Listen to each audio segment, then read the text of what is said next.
Hello, good morning ma'am. My name is Thomas Roy Bisumagi from BS Computer Engineering 3A, and today we're going to talk about what is circuit switching.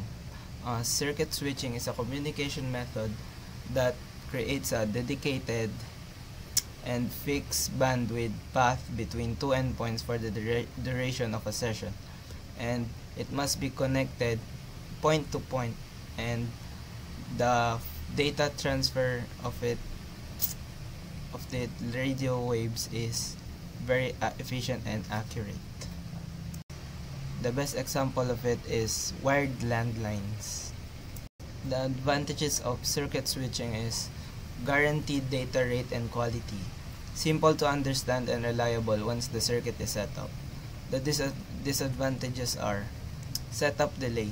Time is needed to establish the circuit before communication starts.